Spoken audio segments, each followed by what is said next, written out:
नमस्कार, मैं हूं जयश्री नागदा और आप देख रहे हैं सीबीसी न्यूज राजस्थान। कोरोना की दूसरी लहर ने कई लोगों का व्यवसाय, नौकरी धंधा छीन लिया तो कई युवाओं की जान गई है जो अपने परिवार का एकमात्र सहारा थे, जिनकी मौत के बाद उनके परिवार जन आर्थिक तंगी और सरकार की आस में आज भी बैठे हुए हैं।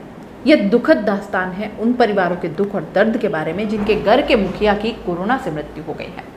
परिवार का मुखिया तो चला गया, लेकिन उनके पीछे परिवार में पत्नी और बूढ़े माँ बाप पर गमों का मानो पहाड़ ही टूट पड़ा।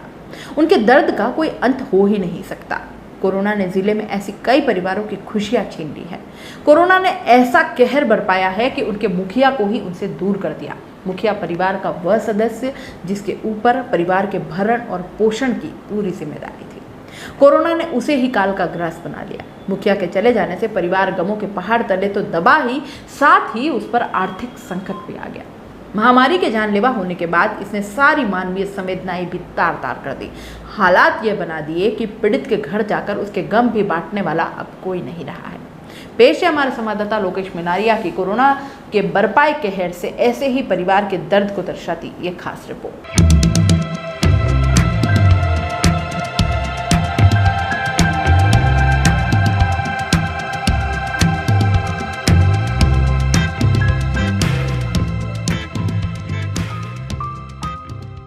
कोरोना वायरस के कारण वल्लभनगर उपखंड के भिंडर पंचायत समिति के अमरपुरा खालसा पंचायत के कापड़ियों का खेड़ा गांव के एक परिवार के बूढ़े दंपति पर हाल ही में कुछ ऐसा बीता कि बुढ़ापे की उम्र में उन पर जिंदगी की जद्दोजहद आ गई। आराम और ईश्वर का नाम लेने की उम्र में जिंदगी की जद्दोजहद हो गई। नियति भी कभी कभी बेदर्द बन जाती है। जी हाँ, कोरोना की इस दूसरी लहर में ईश्वर लाल मेघवाल उम्र 35 वर्ष कोरोना का ग्रास हो गया। उनके करीब 80 वर्षीय बूढ़े पिता भगवान लाल एवं माता ने अपने बुढ़ापे का एकमात्र सहारा खो दिया। जो साहब मतलब व्यवस्था आप आपको साहब मात पिटा सका कूड़ा मुखाड़ा में ऊपर आकार से धरती मानो कोई तनी नहीं है।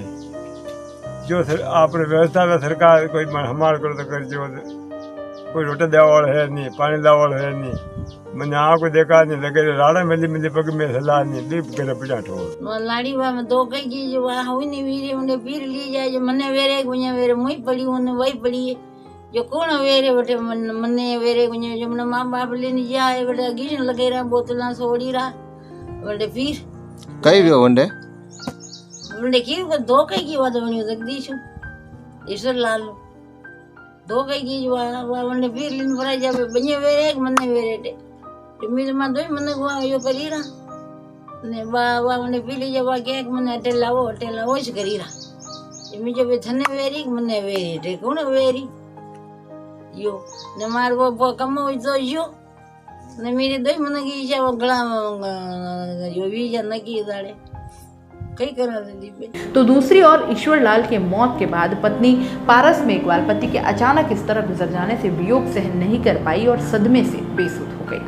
इसका इलाज उनके पीहर पक्ष द्वारा कराया जा रहा है। मामले की जानकारी मिलने पर हमारी टीम ने वहां जाकर पूछताछ की तो पता चला कि उनके बूढ़े माता पिता की सेवा करने वाला भी कोई नहीं है। भगवान लाल के पुत्र ईश्वर लाल की मृत्यु के लगभग 2 महीने के बाद से ही उन्हें पेयजल हेतु लगभग 1-1.5 किलोमीटर दूर से पानी लाना पड़ता है। ईश्वर लाल की माता के पैर में फ्रैक्चर है जिससे वह सही से चल भी नहीं पाती।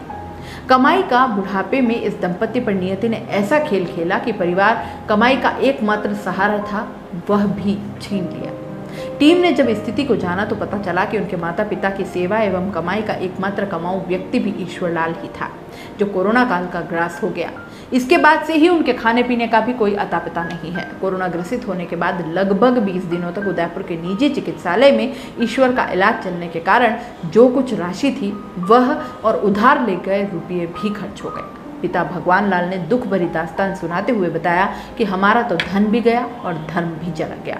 हमारे जीने का एक ही आसरा था ईश्वर, वह भी ईश्वर ने छीन लिया। अब तो ईश्वर ही ईश्वर में समा गया। उन्होंने बताया कि उनका पुत्र सामाजिक कार्यों के साथ में राजनीतिक पार्टी विशेष का भी कार्य करता था, लेकिन अब तक पार्टी की तरफ से भी कोई मदद को आगे नहीं आया है। ऐसे में सीबीसी न्यूज भी भामाशाहों और समाज सेवियों से अपील करता है कि इस परिवार की यथासंभव मदद के लिए आगे आएं। ईश्वर लाल के मृत्यु होने के बाद लगभग 2 महीने गुजर चुके हैं, लेकिन अभी तक सरकार की तरफ से भी कोई लाभ नहीं मिला है। इन बूढ़े माता पिता एवं पत्नी का एकमात्र सरकार के सहयोग का ही आसरा बचा है। वे ईश्वर पर भरोसा और सरकार से सहायता की आस में ही टकटकी निगाहों से दिन गुजार रहे हैं कि ईश्वर ने चोंच दी है तो चुग्गा भी देगा। आपको बता दें कि अभी तक इस गरीब परिवार को सरकार की विभिन्न योजनाओं की सुविधा भी नहीं मिल पाई है। ईश्वरलाल की मौत के बाद पत्नी गहरे सदमे के कारण बेसुध हो गई, जिसकी अभी भी मानसिक हालत सही नहीं है। उसका इलाज उनका पीहर पक्ष की तरफ से करवाया जा रहा है। उसकी सास ने बताया कि हमारा दामाद तो नहीं रहा, किंतु बेटी का इलाज करवा रहे हैं और बूढ़े माँ बाप को भी संभालने खालातोड़ गांव से कापड़ियों का खेड़ा गांव में सप्ताह में 1-2 बार आना पड़ता है। घर में हमारी बच्ची पर नहीं, हमारे दामाद जी समाज में क्या है, अभी दाना बाप है, अभी आनो कोई काम नहीं हुए, जो ये गेडी टेके टेके फर रहा है, पग टूटो लोगो है। अभी हमारी नानी है तो यूँ देख लोग नहीं बराबर हुई, जब इन्हें कहीं खबर ही नहीं पड़ी हुई पामड़ा कुटा जरा करे बोले कोई लड़ा धड़ा नहीं, आप कहीं करना चाहो मदद यो कर देखी। सूर्य प्रकाश नाम है सर। ईश्वरलाल जी थे, वो मेरे घर के बाजू में रहते हैं। वो अच्छे इंसान थे, लेकिन उनके कोरोना की वजह से डेथ हो गई। रोगी को मतलब खाने पीने की कुछ भी व्यवस्था नहीं है।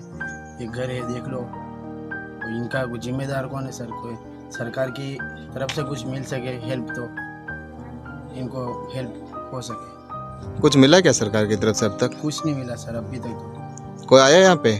कोई नहीं आया सर। कब की बात है शांत हुए तब? ये सर 1.5 महीना हो गया है। और भाभी जी भी है, वो भी सदमे में है, उनको भी इलाज चल रहा है, लेकिन हम क्या करें।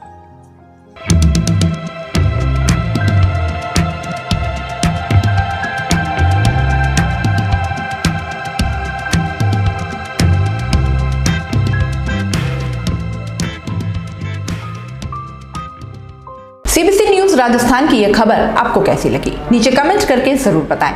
अगर आप YouTube पर देख रहे हैं तो सीबीसी न्यूज का चैनल सब्सक्राइब करिए, पास में दिख रहे बेल आइकन को भी दबाइए, ताकि जब भी हम आपके लिए कोई खबर, कोई जानकारी लेकर आए तो सबसे पहले आपके पास नोटिफिकेशन पहुंचे। अगर आप Facebook पर देख रहे हैं तो सीबीसी न्यूज का पेज लाइक करिए। अगर आप Instagram पर देख रहे हैं तो आप हमें फॉलो कर सकते हैं।